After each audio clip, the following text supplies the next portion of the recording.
As-tu déjà réfléchi à pourquoi certaines personnes réussissent à faire en sorte que cette personne spéciale leur supplie de revenir, tandis que d'autres restent piégés dans la douleur?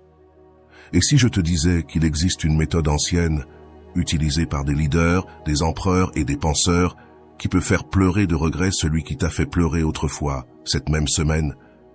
Imagine te réveiller dans les prochains jours avec un message inattendu, rempli de désespoir, en te rendant compte que celui qui t'a brisé le cœur est désormais complètement choqué par ta transformation.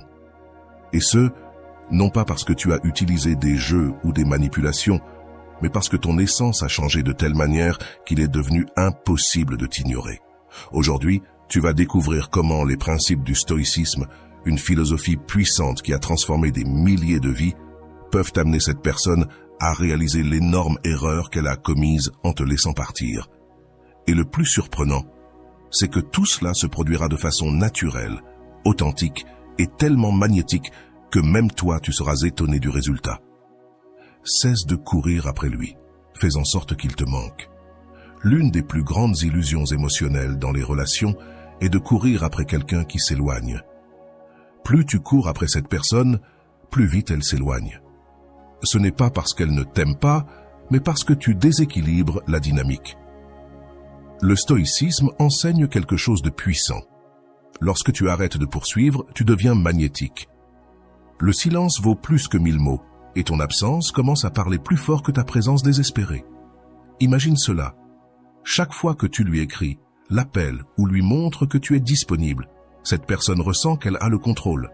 Mais lorsque tu arrêtes cette course émotionnelle, quand tu n'es plus là tout le temps, son esprit commence à se poser des questions. Pourquoi ne me cherche-t-il plus? Que se passe-t-il? Et ce doute devient la graine du désir. Appliquer ce principe ne signifie pas devenir froid ou jouer avec l'autre. Cela signifie te respecter tellement que tu préfères ta paix à l'anxiété de courir après quelqu'un qui ne te valorise pas.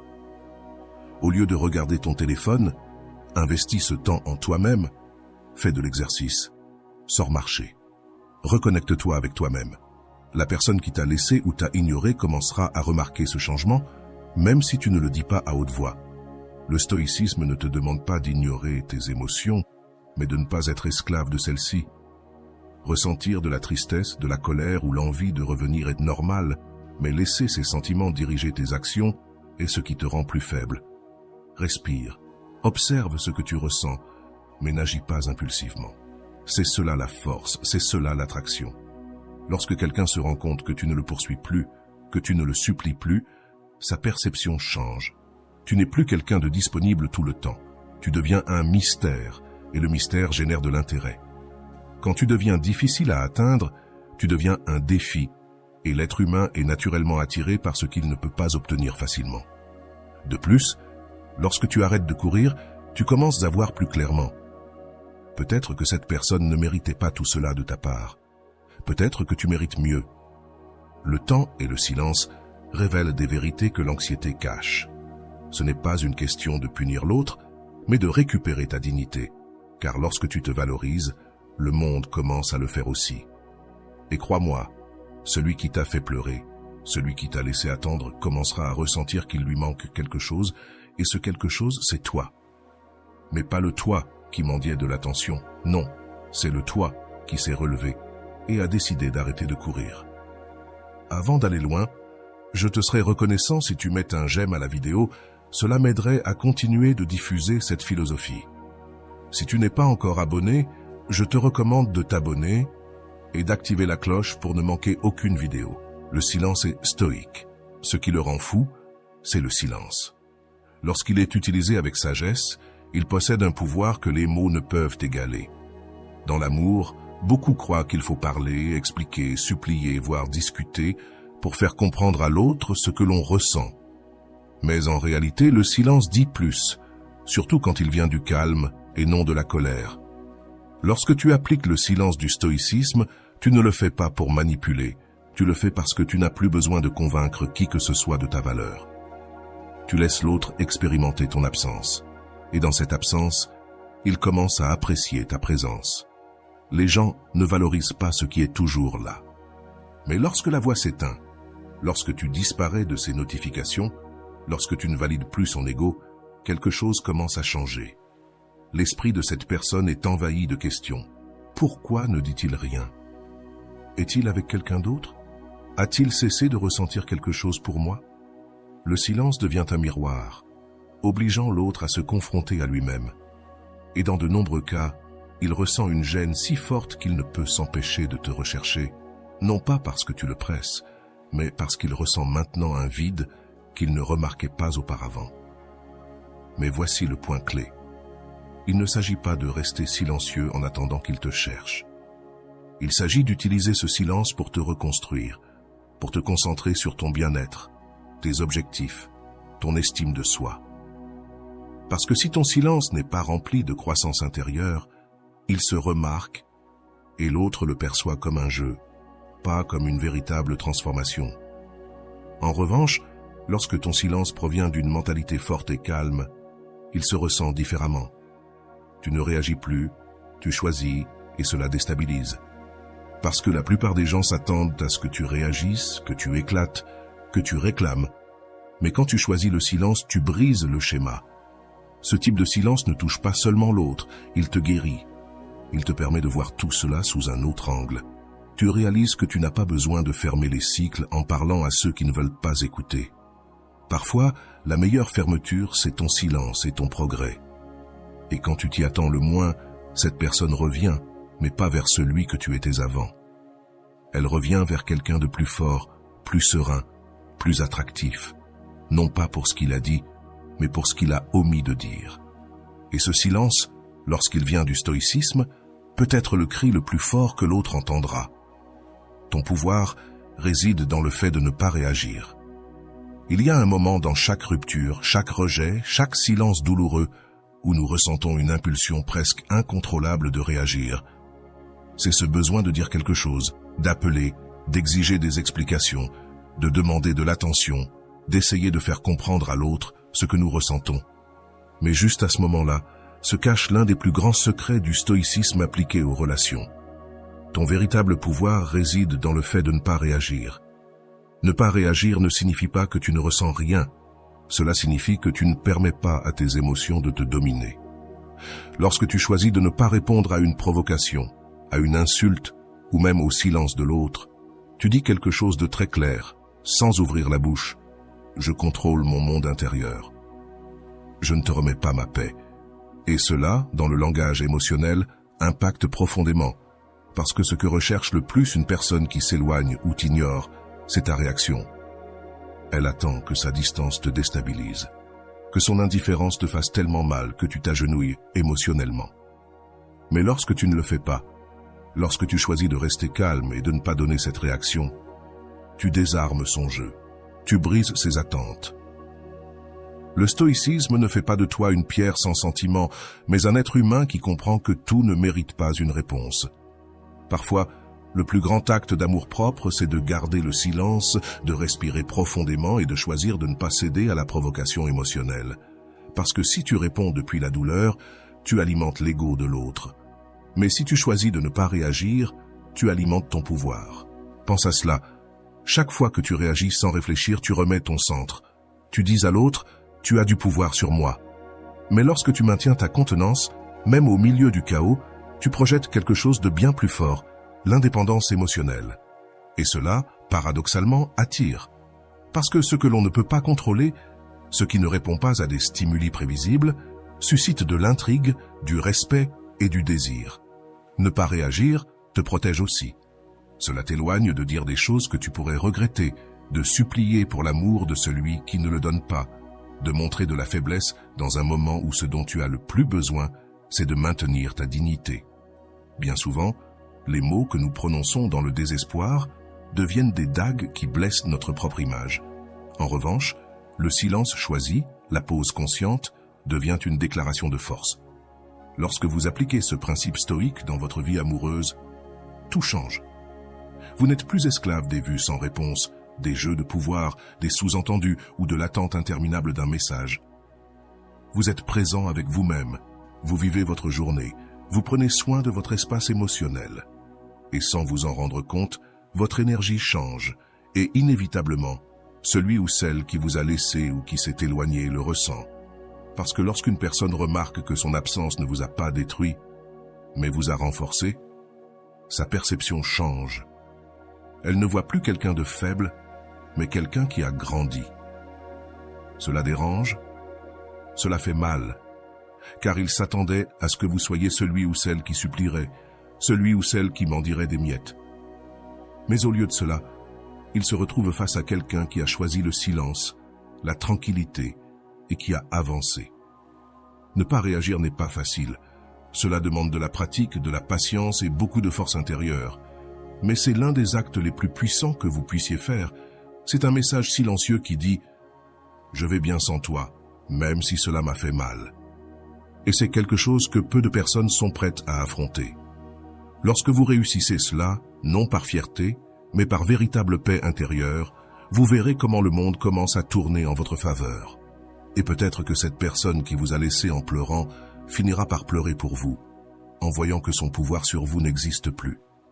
Aujourd'hui, transformez votre douleur en attraction magnétique. La douleur que vous ressentez maintenant n'est pas une faiblesse. C'est une énergie puissante qui, si vous savez la canaliser, peut devenir votre plus grande force. Lorsque quelqu'un vous brise, lorsque vous sentez que vous avez tout donné et qu'ils vous ont pourtant laissé, le cœur se remplit de questions, de tristesse, de colère. Mais c'est là que la véritable sagesse stoïque entre en jeu. Ne fuyez pas la douleur, utilisez-la, transformez-la, faites-en du feu. Il y a des personnes qui, après une rupture ou une déception, s'éteignent, se renferment, abandonnent. Elles cessent de croire en elles-mêmes. Et il y en a d'autres qui prennent cette même douleur et la transforment en moteur. Elles se relèvent, se reconstruisent, commencent à travailler sur leur corps, leur esprit, leur âme. Non pas pour se venger, non pas pour prouver quoi que ce soit, mais parce qu'elles comprennent que la souffrance ne doit pas être une fin, elle peut être une renaissance. Le stoïcisme vous enseigne que vous ne pouvez pas contrôler ce que les autres font, mais vous pouvez contrôler ce que vous faites de ce qu'ils vous ont fait. Et voici la clé. Lorsque vous décidez de transformer votre douleur en croissance, en dignité, en amour propre, vous devenez magnétique. Parce que les gens ressentent quand quelqu'un est passé par le feu et en est sorti plus fort.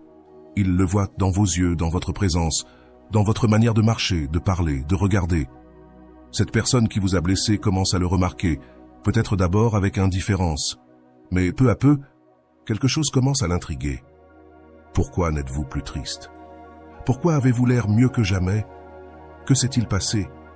Et ce doute, ce vide, devient une obsession. Parce que ce qui semblait être brisé auparavant brille maintenant plus fort, et personne ne peut ignorer cela. Mais attention, cette transformation ne doit pas être superficielle, elle ne doit pas être une tentative de paraître bien. Elle doit venir de l'intérieur, elle doit être authentique. Et pour cela, vous avez besoin de temps pour vous-même. Vous devez pleurer si nécessaire, écrire ce que vous ressentez, vous vider de tout ce que vous avez gardé en vous. Ce n'est qu'ainsi que vous pourrez guérir réellement. Ce n'est qu'ainsi que votre changement sera profond. Lorsque vous atteignez cet état, lorsque vous cessez réellement d'avoir besoin de quelqu'un pour vous sentir complet, vous commencez à attirer depuis un autre endroit. Vous ne cherchez plus l'amour par carence, mais par plénitude. Vous n'attendez plus d'approbation, car vous vous approuvez vous-même, et cela génère une attraction qui va bien au-delà du physique. C'est quelque chose qui touche l'âme de l'autre. Il y a une phrase stoïque qui dit « La souffrance naît de la résistance à ce qui est ». Accepter ce qui s'est passé ne signifie pas que c'était bien, mais cela signifie que vous ne permettrez plus que cela définisse votre présent. Vous acceptez, vous lâchez prise, vous transformez, et dans ce processus, votre énergie change tellement que celui ou celle qui vous a ignoré ou qui s'est éloigné commence à sentir qu'il ou elle a perdu quelque chose de précieux. Et ce sentiment, lorsqu'il arrive fort, parfois sous la forme d'un message, parfois sous la forme de larmes, mais il arrive toujours. Ne sous-estimez pas le pouvoir de votre reconstruction, car chaque pas que vous faites vers vous-même, vers votre meilleure version, est un appel silencieux que l'autre entend, même si vous ne le dites pas. Vous n'avez pas besoin de prouver quoi que ce soit, votre présence parlera pour vous. Et si vous faites cela bien, si vous transformez cette douleur avec honnêteté, vous verrez comment ce qui semblait être une fin devient le début de votre attraction la plus forte. Et alors, sans que vous le cherchiez, sans forcer quoi que ce soit, cette personne reviendra. Non pas à la personne que vous étiez avant, mais à quelqu'un de nouveau, à quelqu'un qui n'a plus besoin d'être aimé pour se sentir complet. Et là réside le véritable pouvoir. Non pas de le faire pleurer par vengeance, mais de le faire pleurer en réalisant qu'il ou elle ne peut plus vous atteindre comme avant. Lorsque vous changez, son monde s'effondre. Il y a quelque chose que personne ne vous dit sur les relations. Bien souvent, l'autre ne change pas, car il ou elle sait que vous ne changerez pas. Il ou elle sait que vous serez toujours là, à attendre, disponible, le cœur dans la main. Mais le jour où vous changez réellement, sans prévenir, sans menace, sans drame, tout son monde interne commence à trembler. Ce n'est pas un changement simulé. Il ne s'agit pas de publier des photos pour faire semblant d'aller bien ou de poster des phrases indirectes en espérant qu'il ou elle les voit. Il s'agit d'un changement silencieux, profond, réel. Lorsque vous arrêtez de supplier pour de l'attention, lorsque vous ne répondez plus sur un ton blessé, lorsque vous priorisez votre paix intérieure, cela se remarque et se ressent. Et cela, pour celui ou celle qui était habitué à vous avoir dans la paume de sa main, est un coup émotionnel. Beaucoup de gens sous-estiment l'impact de votre transformation. Ils s'en vont en croyant que vous resterez le même, que s'ils reviennent, ils vous trouveront en train de les attendre. Mais lorsqu'ils reviennent et se retrouvent face à quelqu'un de plus fort, plus clair, plus serein, leur monde émotionnel s'effondre. Pas parce qu'ils vous haïssent, mais parce qu'ils n'ont plus le contrôle. Ce changement en vous peut être aussi simple que de ne plus répondre avec urgence, de ne plus vous justifier, de ne pas réagir face à leur silence. Et il peut être aussi profond que de commencer à investir en vous, de vous entourer de personnes qui vous élèvent, de retrouver des hobbies oubliés, de retrouver votre voix. Tout cela envoie un message. Je ne suis plus prêt à vivre à moitié. Le stoïcisme enseigne que le véritable pouvoir vient de l'autocontrôle, de ne pas laisser les émotions dicter vos décisions. Et lorsque vous appliquez cela à une relation qui vous a fait souffrir, quelque chose d'incroyable se passe. Vous cessez non seulement de souffrir, mais vous commencez à inspirer le respect, car vous n'êtes plus en train de quémander de l'amour, vous marchez avec dignité. L'autre le remarque, le ressent, même si vous ne le lui dites pas, et il commence à entrer en conflit. Il commence à se souvenir de ce qu'il ou elle a eu, à imaginer qu'il ou elle ne vous a plus. Et ce qui est encore plus fort, il ou elle commence à craindre que quelqu'un d'autre ait remarqué le trésor qu'il ou elle n'a pas su valoriser. Cette pensée, à elle seule, peut déplacer des montagnes émotionnelles. Elle peut réveiller de la jalousie, du regret, de l'angoisse. Mais tout cela ne se produit que lorsque votre changement est authentique. Si vous attendez une réaction, cela ne fonctionne pas. Le changement doit être pour vous, pas pour l'autre. Parce qu'en vous améliorant pour vous-même, l'énergie que vous dégagez est différente.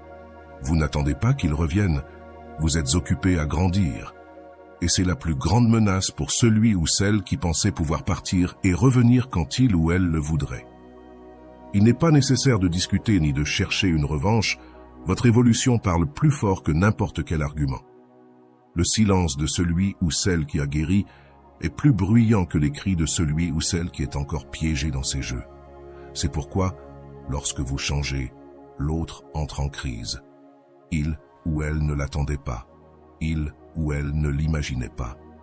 Il ne sait pas comment y faire face. Et alors se produit l'inévitable. Il commence à te chercher, d'abord par curiosité, puis par doute. Et si ta transformation a été réelle, il cherchera avec désespoir, parce qu'il comprendra peut-être pour la première fois tout ce qu'il a perdu. Le pire pour cette personne ne serait pas que tu ne sois plus là, mais qu'elle se rende compte qu'elle ne peut plus t'atteindre comme avant. C'est à ce moment-là que son monde s'effondre et que le tien commence à se reconstruire. Fais en sorte qu'il te cherche sans dire un mot. Parfois, la chose la plus puissante que tu puisses faire, c'est ne rien faire. Dans un monde où tout le monde réagit, explique, supplie et se bat pour attirer l'attention, le véritable impact réside dans le silence, dans le calme, dans l'absence. Et c'est là où personne ne s'y attend, que l'obsession commence. Parce que, lorsque tu ne dis rien, ton changement commence à parler pour toi. Il ne s'agit ni de punir, ni de jouer à ignorer. Il s'agit de comprendre que les mots sont souvent inutiles, quand tes actions ou même ton absence de réaction en disent déjà assez. Lorsque tu décides de ne pas envoyer ce message, de ne pas répondre immédiatement, de ne pas chercher d'explication, tu crées un espace. Et cet espace devient un miroir pour l'autre. C'est dans ce silence que l'autre commence à remarquer ton absence. Tu ne valides plus son ego, tu n'es plus disponible pour ses jeux. Tu n'essaies plus de réparer ce que toi seul voulais sauver. Et cela, dans l'esprit de celui qui te tenait pour acquis, c'est déconcertant. Car, sans un mot, tu lui montres que tu peux avancer sans lui ou elle. Le stoïcisme parle de maîtrise de soi, et une personne qui ne se désespère pas d'être vue, qui ne exige pas d'amour, qui ne mendie pas d'attention, est profondément attractive. Elle dégage sécurité, dignité et une forme de force qui n'a pas besoin de crier. Cette force sereine laisse une empreinte beaucoup plus intense que 1000 discours. Quand quelqu'un commence à remarquer que tu ne le cherches plus, que tu ne réagis plus, son esprit entre dans un cycle d'incertitude. Est-ce qu'il ou elle ne m'aime plus? Est-ce qu'il ou elle est avec quelqu'un d'autre? Pourquoi ne dit-il ou elle rien? Et ces questions génèrent de l'anxiété, de l'intérêt et oui, souvent de l'obsession. Parce que l'être humain ne supporte pas l'idée de perdre quelque chose qu'il croyait avoir assuré. C'est là que tout change. Tu ne réponds pas, mais tu ne disparais pas du monde. Tu continues ta vie. Tu postes une photo où l'on voit ta paix. Tu parles naturellement avec ceux qui t'entourent.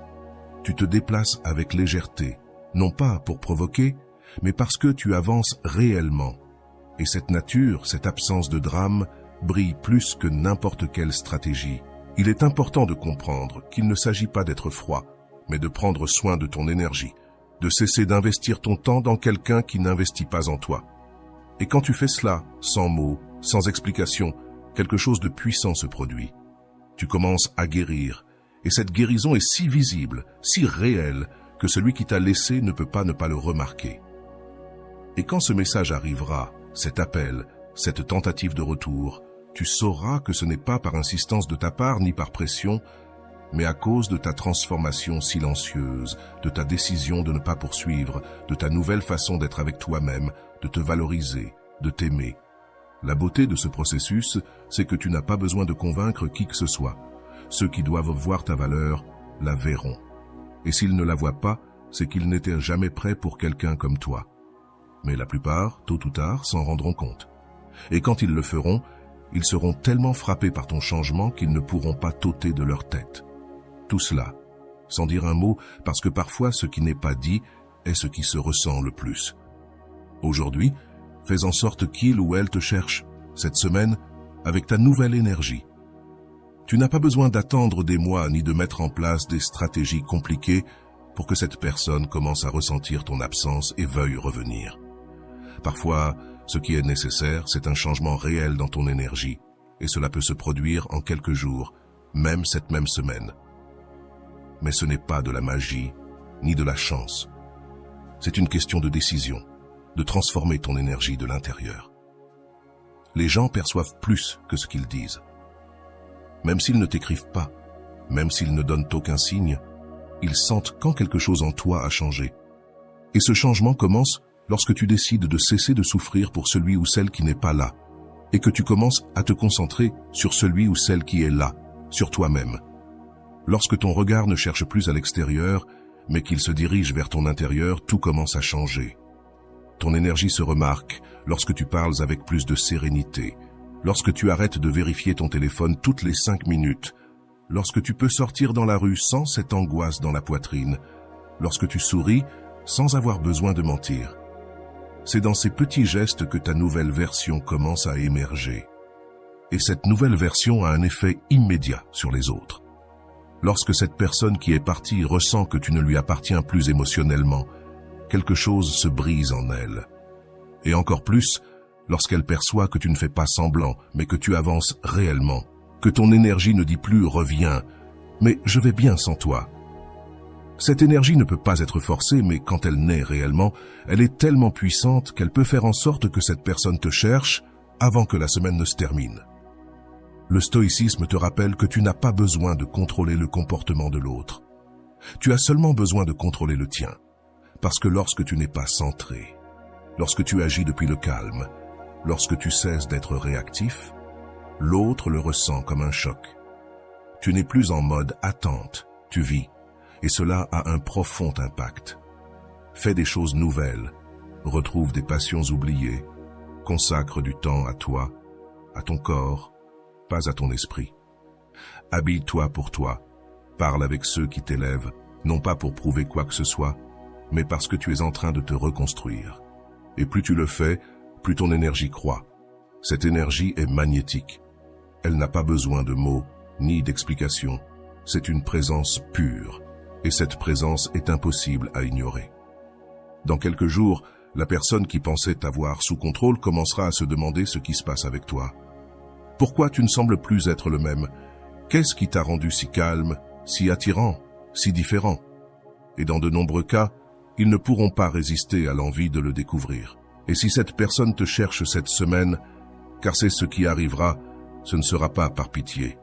Ce sera par désir, par un intérêt sincère, par ce besoin qu'ils ressentent, en remarquant qu'ils ne te tiennent plus et que tu pourrais parfaitement ne pas vouloir revenir.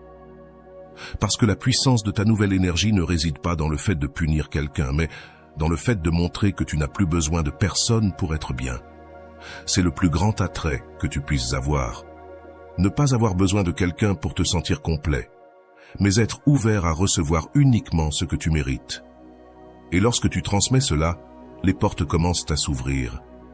Les messages arrivent, et les cœurs qui étaient auparavant froids commencent à trembler. Mon ami, ton indifférence sera leur punition la plus forte. Il n'y a pas de cri plus fort qu'un regard calme. Il n'y a pas de punition plus dure qu'une véritable indifférence. Quand quelqu'un te perd et s'attend à t'avoir détruit, suppliant, souffrant, et qu'il trouve quelqu'un de serein, distant, en paix, il ressent quelque chose qu'il ne peut expliquer.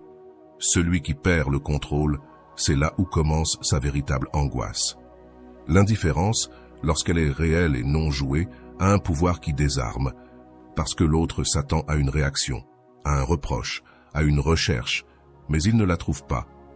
Il s'attendait à sentir qu'il avait encore du pouvoir sur toi, mais il n'en a plus.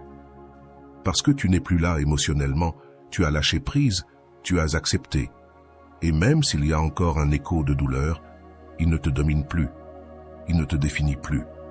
Le stoïcisme ne consiste pas à devenir froid, mais à ne pas offrir ton énergie à ceux qui ne l'ont pas valorisée.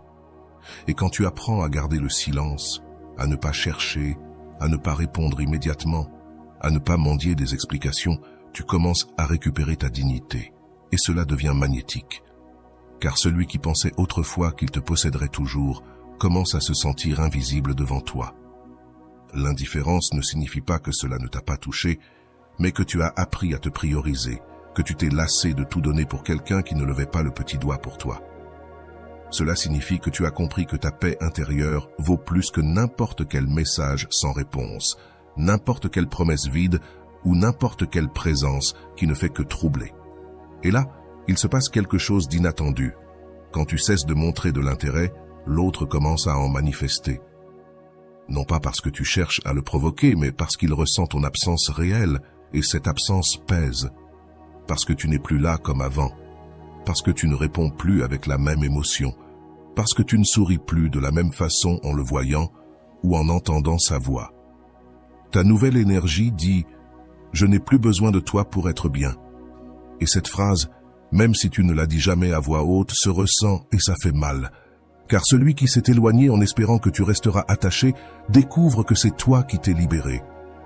Et il n'y a pas de punition émotionnelle plus forte que de savoir que l'autre n'attend plus rien de toi. Mais attention, cette indifférence doit être authentique. Si tu fais semblant, cela se remarque. Si tu agis uniquement pour provoquer une réaction, l'effet se perd.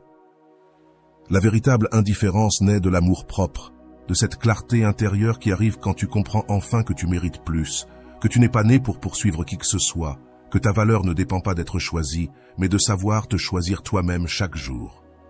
Lorsque cette personne verra que tes jeux ne l'atteignent plus, que tu ne tombes pas dans ses silences, que tu ne cours pas derrière elle, elle commencera à douter d'elle-même, à remettre en question ses choix, à ressentir qu'elle a fait une erreur.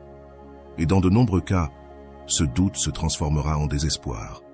Alors, sans que tu aies demandé quoi que ce soit, ce message, cet appel, cette tentative de renouer viendront, et elle le fera. Non pas parce que tu l'as cherché, mais parce que ton indifférence l'a poussé à se regarder à l'intérieur, parce que ton changement a été si réel, si puissant, qu'elle ne peut plus l'ignorer. Ton silence, ton calme, ta nouvelle manière d'être seront ce qui lui fera le plus mal. Parce qu'au final, la véritable punition n'est pas la colère, ni les larmes, ni les paroles fortes, mais l'indifférence de celui qui n'attend plus rien, car il a appris à se donner tout ce dont il a besoin. Fais en sorte que son ego s'effondre avec ton calme. Il n'y a rien de plus déstabilisant pour quelqu'un qui joue avec tes sentiments que de voir qu'il ne peut plus t'affecter, que son indifférence ne te brise plus, que ses silences ne te font plus peur, que sa présence n'est plus indispensable. Ce calme que tu montres maintenant n'est pas une faiblesse, c'est le résultat de tout ce dont tu as souffert en silence, et c'est aussi l'arme la plus puissante contre son ego. Car l'ego de cette personne attendait une chose, te voir à genoux émotionnellement. Il s'attendait à ce que tu ne puisses pas lâcher prise, que tu restes là à tourner autour de son monde. Mais lorsque tu restes ferme, serein, sans courir après quoi que ce soit, ça se brise à l'intérieur. Car l'ego a besoin de se sentir admiré, nécessaire, désiré. Et toi, avec ton calme stoïque, tu lui retires exactement cela. Cette personne commence à remarquer que tu ne réagis plus comme avant, que tu ne poses plus de questions, que tu n'insistes pas, que tu ne te déranges plus. Et ce qui semble être de l'indifférence de l'extérieur est en réalité un cri silencieux qui dit « Je n'ai plus besoin de toi pour être bien ». Cette phrase non dite, cette tranquillité que tu projettes maintenant, a un pouvoir qu'on ne peut ignorer.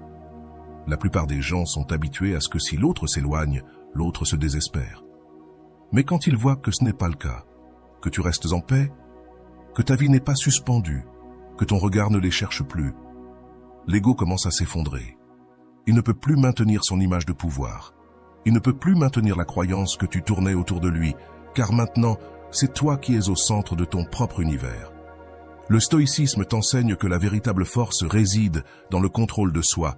Se maîtriser soi-même quand tout en toi veut réagir, chercher, crier ou expliquer, c'est une forme de liberté. Et cette liberté est ce qui fait peur. Parce que tu n'es plus attaché à ce que l'autre fait ou ne fait pas, tu es ancré en toi, et cela, l'ego de l'autre ne sait pas comment le gérer. Quand tu arrêtes de jouer à son jeu, tu cesses de nourrir son ego, et c'est là que le chaos commence dans son monde intérieur, car il n'a plus le contrôle. Parce que maintenant, c'est toi qui mets les limites. Et le plus impressionnant, c'est que tu fais cela sans élever la voix, sans avoir besoin de punir, sans un seul mot de trop. Cette personne te verra différemment, elle t'observera en silence, essaiera de te provoquer. Mais si tu restes ferme, si tu ne tombes pas dans la tentation de revenir à la situation d'avant, ton calme devient un miroir. Et ce miroir montre tout ce qu'elle a perdu, tout ce qu'elle n'a pas valu, tout ce qu'elle pensait être toujours là, mais qui ne l'est plus. Et alors, l'inévitable se produit, sa sécurité se brise, son ego s'effondre. Car maintenant, tu ne demandes plus d'attention, tu donnes l'exemple. Tu ne cherches pas l'amour, tu cultives l'amour propre. Tu n'attends personne, tu marches avec toi-même. Fais cela et tu verras comment son monde commence à changer, non pas avec des cris ni des reproches, mais avec le pouvoir de ton calme, avec la force de ta présence silencieuse et avec la paix de quelqu'un qui a enfin compris sa valeur et ne pense pas retourner là où il n'a pas été traité comme il le mérite. Quand tu n'as plus besoin de l'autre, c'est l'autre qui commence à avoir besoin de toi. Aujourd'hui, l'une des paradoxes les plus puissants en amour est celle-ci. Plus tu cesses d'avoir besoin de quelqu'un, plus cette personne commence à sentir qu'elle a besoin de toi. Et ce n'est pas un hasard, c'est le résultat d'une transformation intérieure tellement forte, tellement visible, qu'elle change complètement la dynamique entre vous deux. Parce que tu n'es plus en train de mendier des miettes. Tu es rempli, et quand tu es rempli, ton énergie change. Le problème, c'est que souvent, on croit que l'amour, c'est avoir besoin de l'autre, que manquer à l'autre, c'est un signe d'amour.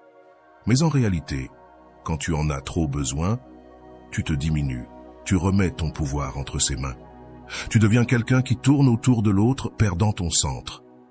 Le stoïcisme t'enseigne le contraire. Tu n'as besoin de personne pour être complet. Et quand tu le comprends vraiment, quelque chose d'incroyable se produit. Ta valeur augmente. Quand tu cesses d'attendre, de supplier, d'analyser chaque geste ou chaque mot, quand tu n'es plus attaché au résultat, tu commences à voir plus clairement.